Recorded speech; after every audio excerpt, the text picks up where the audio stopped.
13. She heard the gunshots, she saw the blood, and then she was taken.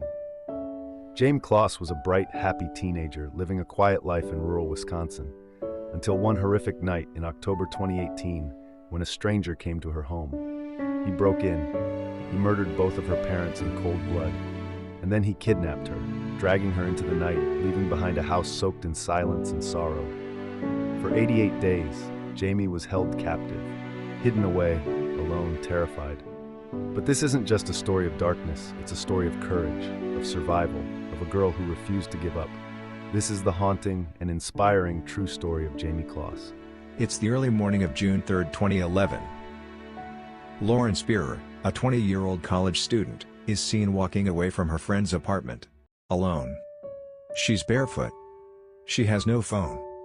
No purse. No keys. Her blonde hair flows in the wind. She's wearing a white top and black pants. Security cameras catch her, one last time, turning the corner and disappearing into the night. And then, nothing. Not a single clue. Not a single scream. Just silence. Lauren wasn't just a face on a missing poster. She was smart, kind, full of life. She had dreams of working in fashion. She had a boyfriend, a best friend, and two parents who adored her more than anything. She grew up in Greenburgh, New York. Loved singing, yoga, and being around people. At Indiana University, she quickly made friends. Her dorm was always full of laughter. But all of that would change in one night. That night, Lauren went out with friends. They drank. They laughed. They moved from bar to bar. By 2:30 a.m., she was visibly intoxicated. But she kept going. She left the bar and went to a friend's house, Corey Rossman. Security footage shows her entering the building, holding onto him for balance.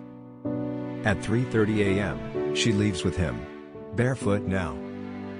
By 4:30 a.m., she's seen for the last time, walking alone down 11th Street. Where was she going? Why was she alone? And who was watching? It didn't take long before panic set in. Lauren's boyfriend, Jesse Wolfe, hadn't heard from her all night. He texted. He called. No answer. By late morning, her friends realized she hadn't returned. Her phone? Still off. Her purse and shoes? Missing. Her apartment? Empty. Something was wrong. Jesse called Lauren's parents. They rushed from New York to Indiana, terrified. A missing persons report was filed. Within hours, search teams were on foot, on bikes, and in helicopters, combing the streets of Bloomington. Flyers with Lauren's face were plastered on every wall, every pole, every window. Her photo, that wide smile, those bright eyes, became a symbol of hope and fear. Greater than news outlets picked it up. Social media exploded. Hashtags, petitions, prayers. Everyone was looking. But no one found anything. Investigators began piecing together the puzzle. Surveillance footage, witness accounts, timelines. Lauren had been out with friends that night. They'd gone to Kilroy's sports bar, just a few blocks from her apartment. She was last seen leaving the bar barefoot. Her shoes had been left behind. Greater than from there, she walked with a group of male friends. They stopped at an apartment complex.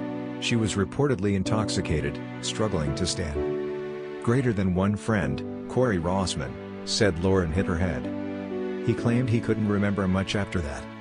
Another friend, Jay Rosenbaum, said Lauren came to his apartment briefly, and then left around 4:30 a.m. Greater than alone. No shoes. No phone. No keys. Greater than, and that's where her trail ends. Greater than, there were no cameras showing her after that. No texts. No calls. Just silence.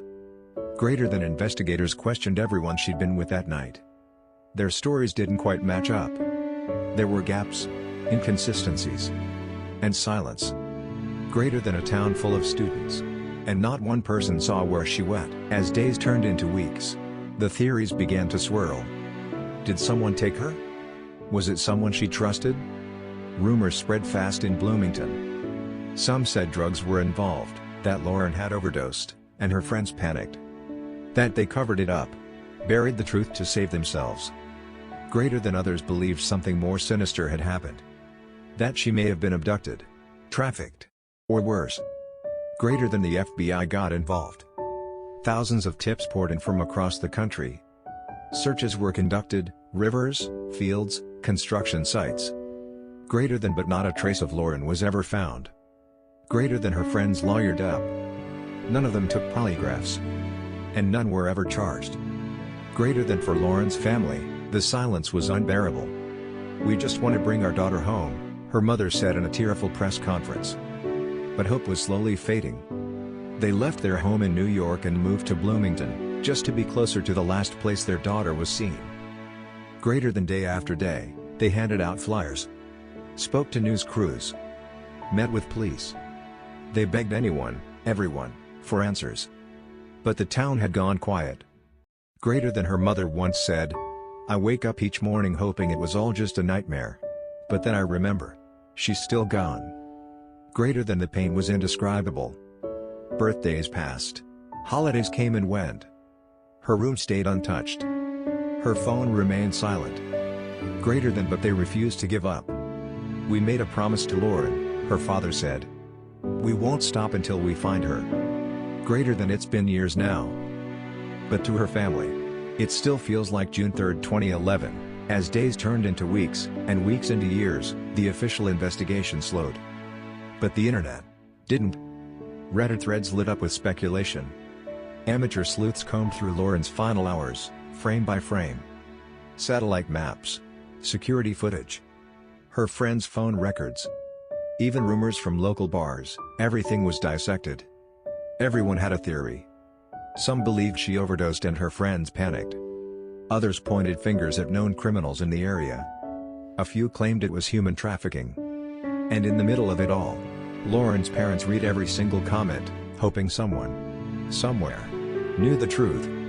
But the deeper people searched, the more confusing it all became. And just like that, her story faded into digital dust. Another mystery swallowed by the internet with more questions than answers. 2 years after Lauren disappeared, something eerie happened. A woman, vacationing on a cruise in the Caribbean, claimed she saw someone who looked exactly like Lauren, in a casino, being watched by 2 men. The woman said the girl's body language was strange, like she wanted to speak, but couldn't. She even followed her briefly. But just like that, the woman and the 2 men vanished into the crowd. When the sighting was reported to the FBI, a sketch was created. Lauren's parents were notified. But no other leads came from it. No surveillance footage. No proof. Just another ghost in the fog. A girl who looked like Lauren. But maybe wasn't. Or maybe it really was her. As the years passed, theories piled up like dust on an old case file. Some believed Lauren died that night, from an overdose. That the people she was with panicked and covered it up. Others believed she was abducted. That someone saw a vulnerable girl walking alone and took advantage. There are even darker whispers of trafficking, organized crime, and a cover-up. But despite endless speculation, no charges were filed. No arrests. Just silence. Lauren's parents continued to push. They launched massive campaigns. Interviews. Billboards. Even a $250,000 reward. Still, nothing. And perhaps the most chilling part? Every single person Lauren was with that night hired a lawyer and stopped talking. Every year, June 3rd arrives like a cruel echo. A reminder of the night that changed everything. A reminder that Lauren never came home. Her room remains untouched. Her clothes still hanging. Her makeup still sitting where she last left it. Her mother, Charlene, once said, "I just want to know where she is. I want to bring her home." But time is a strange, merciless thing. It dulls the noise but sharpens the ache. And for Lauren's parents, every missed birthday, every holiday, is a quiet, lingering pain that never fades. They haven't given up. Not even now. Because hope, even fragile, fading hope, is stronger than any silence. It's been years since Lauren vanished into the June night. There's no trial. No answers. No peace. Only theories. Only silence. Someone out there knows what happened to Lauren Spierer. Someone has the truth, hidden, buried, locked away. And until that truth comes out, her story is not over. Her family still waits. Her friends still remember. And we, all of us, can still share her name, her face, and her truth. If you know something, say something. Because one voice, one tip, could be the key to unlocking the mystery that's haunted Bloomington for more than a decade. Lauren Spierer. Missing. But not forgotten. Candle emoji, share her story. Keep her name alive. Greater than speech bubble emoji, like, share, and comment if this story moved you. Bell emoji, subscribe to Cold Case channel for more real stories that still need answers. Megaphone emoji, you could be the one who helps solve the next case.